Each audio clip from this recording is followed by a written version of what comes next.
사도 바울은 갈라디아서에서 시종 일관 논쟁적입니다.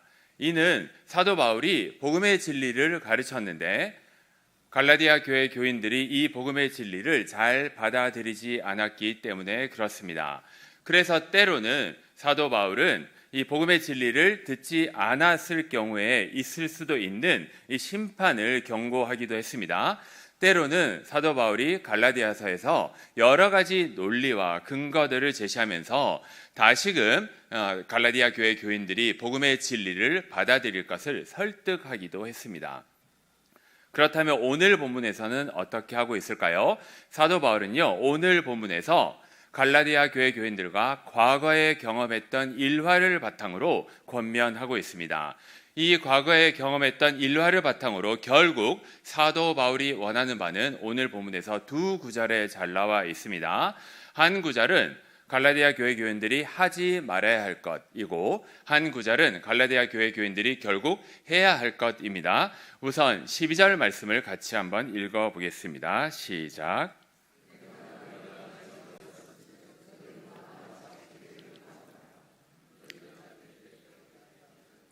네. 제가 이 자막만 좀 읽어주시면 감사하겠습니다. 자막이 좀 요약적으로 제가 써놨습니다. 자, 보십시오. 사도 바울이 원하는 바는요, 뒷부분의 주황색 부분에 있습니다. 결국 너희도 나와 같이 되기를 구한다고 말을 하고 있습니다. 그 이유가 무엇입니까? 내가 너희와 같이 되었기 때문이라고 말을 하고 있습니다. 약간 수수께끼처럼 보입니다. 그런데 여기에 나는 사도 바울입니다. 바울은 원래 유대인입니다. 나면서부터 율법에 익숙한 사람입니다.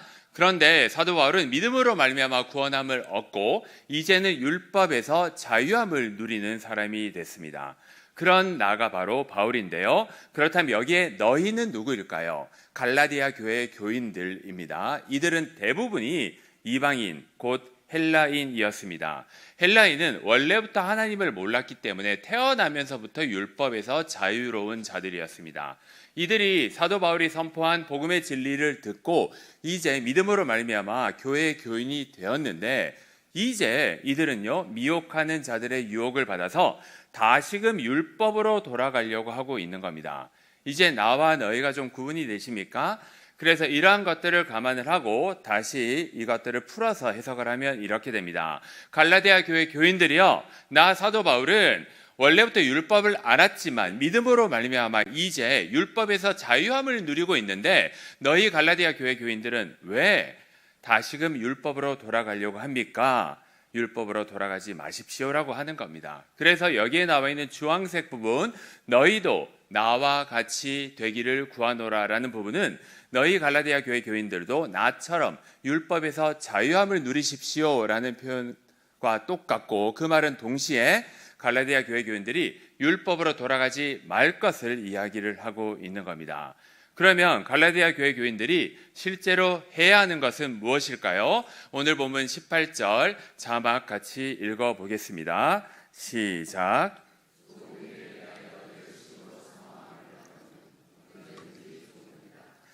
좋은 일에 대해서 열심으로 사모하라고 합니다. 이 말은 무슨 말이냐? 좋은 일은 결국 복음입니다. 그래서 사도 바울은요, 갈라디아 교회 교인들이 율법으로는 돌아가지 않으면서 복음은 열심을 내기를 원했습니다. 사랑하는 성도 여러분, 우리도 마찬가지입니다. 47주년을 맞는 우리 교회가 지금껏 그래 왔지만 앞으로도 계속해서 더욱 복음의 열심을 내는 교회가 되기를 소망합니다.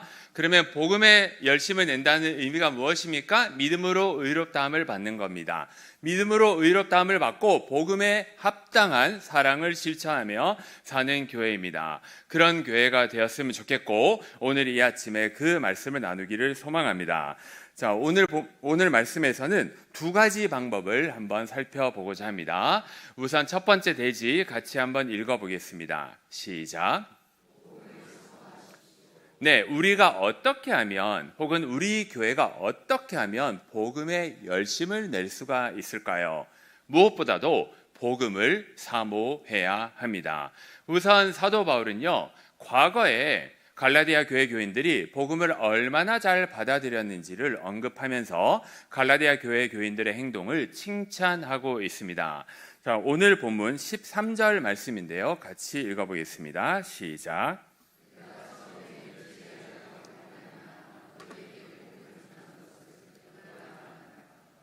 바울은 우선 갈라디아 교회와의 과거의 경험을 회상하고 있습니다. 여기에 처음이란 말은 사도 바울이 처음에 1차 전도 여행을 하던 때를 이야기를 합니다. 1차 전도 여행 때 사도 바울은 사도행전 13장, 14장에 걸쳐서 갈라디아 남부의 5교회들을 방문을 하게 되는데요. 그때 바로 교회를 개척하던 시절의 이야기를 한다는 뜻입니다. 그런데요, 사도 바울이 그때 갈라디아 교회에 복음을 전할 때에 사도 바울의 상태가 어떠했습니까? 육체가 매우 약했다고 이야기를 합니다. 자, 여기에 육체가 약하다는 거에 대해서 수많은 학자들과 심지어 많은 의사들이 여러 가지 가설을 제시를 하는데 어느 것 하나 속 시원한 답을 아직까지 못 주고 있습니다. 사도 바울이 어디가 어떻게 아팠는지를 함구하고 있기 때문에 그렇습니다. 그런데 중요한 건 무엇입니까? 이 아픔이 너무너무 심했다는 겁니다. 고린도후서 12장 7절에 보면 이 육체의 약함을 사도 바울은 특별히 육체의 가시라고 표현을 하고 있습니다. 사도 바울은 무려 3번이나 이 육체의 가시를 낫게 해달라고 하나님께 간구했지만 하나님은 육체의 가시를 낫게 해주지 않으셨습니다. 왜냐하면 사도 바울에게 이 육체의 가시마저 낫게 한다면 사도 바울이 교만해지고 자고해질까 봐 그랬습니다. 그래서 사도 바울은요, 평생을 아픈 몸을 이끌며 복음을 전해야만 했습니다. 바울은 그럼에도 불구하고 이 극심한 고통 가운데서 복음을 전파했는데요. 그 복음 전파의 결과는 어떠했을까요? 14절, 15절인데요. 우리 자막에 있는 부분 같이 읽어보겠습니다. 시작.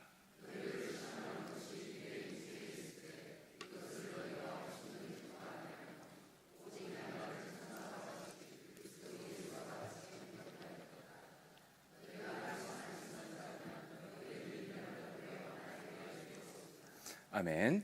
자, 여기를 보십시오. 여기에 보면 사도 바울이 처음에 복음 전파를 했을 때 갈라디아 교회 교인들이 했던 행동을 3가지 칭찬으로 정리를 하고 있습니다. 우선 첫 번째 칭찬은요, 이 14절, 15절을 읽어보면 그 자체로 갈라디아 교회 교인들이 복음을 잘 받아들였음을 우리가 알 수가 있습니다. 그래서 복음을 잘 받아들였다는 것이 첫 번째 칭찬입니다. 두 번째 칭찬은요, 노란색 부분입니다. 복음 전파를 하던 사역자인 사도 바울을 어떻게 영접했다고요? 천사와 같이 영접했고, 그리고 그리스도 예수와 같이 영접을 했습니다. 얼마나 잘 영접을 했는지요. 15절을 보십시오. 너희에게 만약에 내가 너희 눈이라도 빼달라고 요청을 했으면 갈라디아 교인들은 눈이라도 빼서 사도 바울을 줬을 만큼 사도 바울을 아주 극진하게 영접했습니다. 여기에 극진한 영접은요, 맹목적인 추종이 아닙니다. 하나님의 말씀을 전파한 사역자에게 합당한 존경과 대우를 했던 것으로 보입니다. 3번째 칭찬이 있는데요. 이 칭찬이 가장 중요한 칭찬입니다. 주황색 부분으로 되어 있는 부분을 보십시오. 너희를 시험하는 것이 내 육체에 있었는데 그 시험을 업신여기지 않았다는 겁니다. 그래서 이 말이 무슨 말이냐면 사도 바울이 몸이 아팠지 않았습니까? 이 사도 바울이 몸이 아픈 채로 복음을 전파하는 것 자체가 갈라디아 교회의 시험거리였는데 이 시험에 걸려 넘어지지 않고 시험을 잘 통과했다는 겁니다. 어떻게요?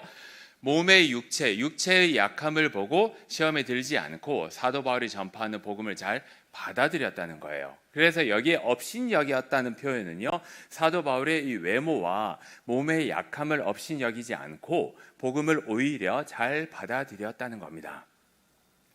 그래서 이 사도 바울은요, 이런 칭찬들을 하고 있는데요. 그렇다면 여기에 의문이 듭니다. 왜 사도 바울의 이 육체의 약함이 갈라디아 교회 교인들에게 시험거리가 되었을까요? 이는 당시의 그리스 로마 문화 때문에 그렇습니다. 이 그리스 로마 문화는요, 잘생긴 사람 선호했고 아주 건강한 사람 선호했습니다. 그 기준에 따르면 저는 전혀 좋은 사람이 아닙니다. 그런데요, 이 점은 오늘날에도 비슷합니다. 잘생기고 건강한 사람 좋아하죠.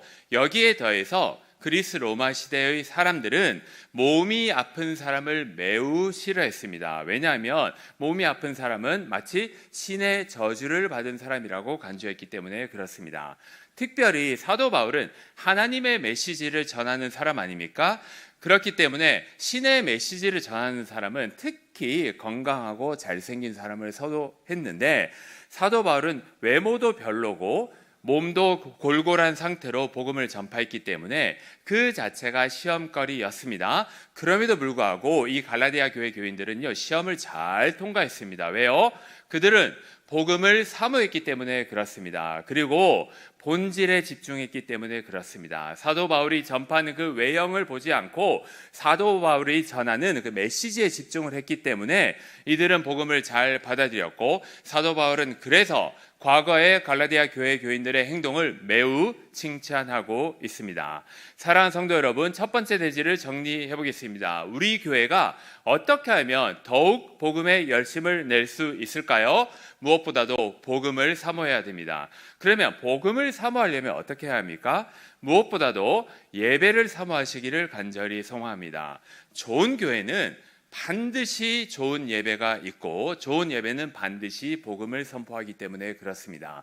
그래서 우리가 예배를 사모함으로 말씀을 듣다 보면 우리는 자연스럽게 복음을 사모하게 됩니다. 또 한 가지 더 나누고자 합니다. 우리는요, 본질적인 사역에 집중을 해야 합니다. 마치 갈라디아 교회 교인들이 사도 바울의 이 외형적인 모습에 현혹되지 않고 사도 바울이 전파하는 본질을 잘 파악해서 복음을 받아들였듯이, 우리가 행하는 모든 사역은 본질적인 사역, 곧 하나님을 사랑하고 이웃을 더 사랑하는 사역에 집중해야 합니다.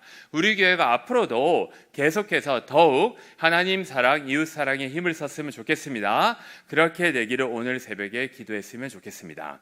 자, 두 번째로 우리는 어떻게 해야 될까요? 두 번째 대지 같이 읽어보겠습니다. 시작. 네, 우리는요, 어떻게 하면 복음의 열심을 낼 수가 있을까요? 두 번째로, 사람을 사모하면 안 됩니다. 오해하지 마시기 바랍니다. 교회 공동체는 세상 어떤 단체보다도 사람을 귀중하게 여기고 사람을 아끼고 사람을 사랑해야만 하는 공동체입니다. 그런데 여기에 말하는 사람을 사모하지 말라는 뜻은 사람을 너무 맹목적으로 추종하지 말라는 겁니다. 사도 바울이 그렇게 과거 갈라디아 교회 교인들이 복음을 아주 잘 받아들였음을 칭찬한 다음에, 이제 지금 사도 바울이 갈라디아 교인들을 향해서 지금은 이 수신자들이 달라졌음을 언급을 하고 있습니다. 우리 본문 16절 말씀인데요, 같이 한번 읽어보겠습니다. 시작.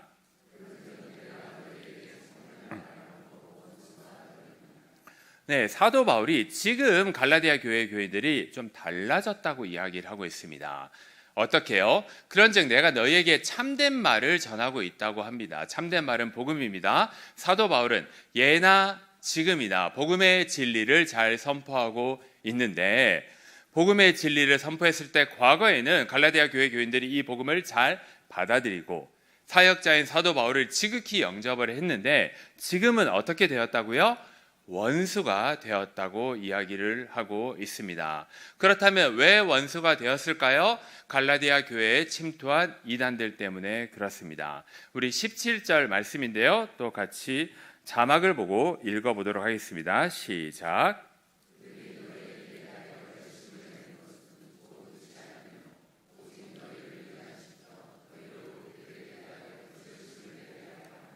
네, 여기에 보면 이단들의 특징 세 가지가 나옵니다. 우선요, 이단들은 아주 열심을 냅니다. 그리고 이 열심을 내서 사람들이 현혹시킨 다음에 목적이 있습니다. 이간질을 시키는 겁니다. 그래서 이단들은요, 우선 사도 바울과 수신자들 사이를 이간질시키고, 그리고 더 나아가서 수신자들이 받은 복음과 수신자들을 이간질시킵니다. 그렇게 해서 결국 이 이단들이 원하는 바가 무엇입니까? 세 번째, 주황색을 보십시오. 바로 그들에 대하여 열심을 내고 그들을 더 사모하게 만든다는 겁니다. 여기에서 그들은 이단입니다. 그래서 사도 바울은요, 이 이단들을 결국 사람을 사모하게 만들기 때문에 이 이단들에게 집중하지 말고 복음을 계속해서 들을 것을 여기서 권면하고 있는 겁니다. 자, 사랑하는 성도 여러분, 두 번째 내지를 정리를 해보겠습니다. 우리는 어떻게 하면 복음에 더욱 열심을 낼 수 있을까요? 무엇보다도 사람을 사모하면 안 됩니다. 이것을 이단과 교회 두 가지로 나눠서 적용을 해보겠습니다. 우선 이단들은요, 우리는 쳐다보지도 말고 듣지도 말아야 합니다. 이단들은 일단 만나면 우리에게 매우 열심을 내서 우리에게 매우 잘해주고 우리를 현혹시키기 때문에 그렇습니다.